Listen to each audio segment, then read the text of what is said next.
Roommates, it's time to kick off the Juneteenth celebrations. So get ready for epic cookouts, parades, and fireworks because 2023 marks Juneteenth's second year as an official federal holiday. But did you know that before Juneteenth became a national holiday, it was predominantly celebrated in the South for over 156 years, making it the longest standing African American holiday in America? Juneteenth is an annual celebration that falls on June 19th and honors the end of slavery. On this day, in 1865, federal troops pulled up to Galveston, Texas, and took control of the state to ensure that all enslaved people were actually freed. The troops arrived a good 2.5 years after Abraham Lincoln signed the Emancipation Proclamation.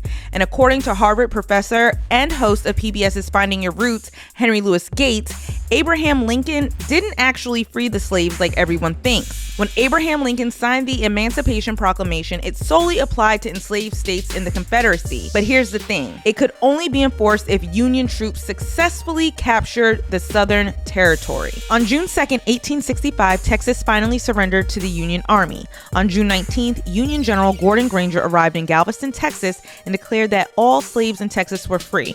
This great feat led to the signing of the 13th Amendment, which abolished the institution of slavery. Just 1 year later, Texas held its first Juneteenth celebration filled with prayer, family gatherings, church picnics, and speeches. This celebration quickly became an annual tradition as Black Texans migrated to other states.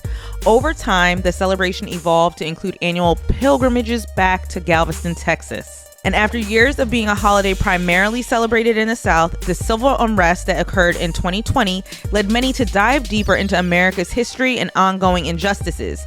Part of this was more Americans educating themselves on Juneteenth, and many Black Americans began observing it. Juneteenth eventually became the first new holiday since the creation of Martin Luther King Jr. Day in 1983. President Joe Biden signed the bill on June 18, 2021, and it was immediately put into effect and observed the following day. Today, it's celebrated with festivals, block parties, parades, museum exhibits, memorials, Miss Juneteenth contests, and an emphasis on buying Black. It's also always filled with red foods like red velvet cake, red punch, watermelon, and red beans. The red colors represent the resilience and bloodshed of enslaved African Americans. And for those that don't know, Juneteenth even has its own flag. Galveston, Texas, where the original announcement was made, has remained a busy site for Juneteenth events. The city plans to celebrate this year with banquets, scholarship balls, and a festival. For many, Juneteenth's new federal status represents a meaningful stride towards equality as we continue to advocate for change. Thanks for watching Did You Know? So tell us, how will you be celebrating Juneteenth this year? Drop a comment below and don't forget to subscribe and follow.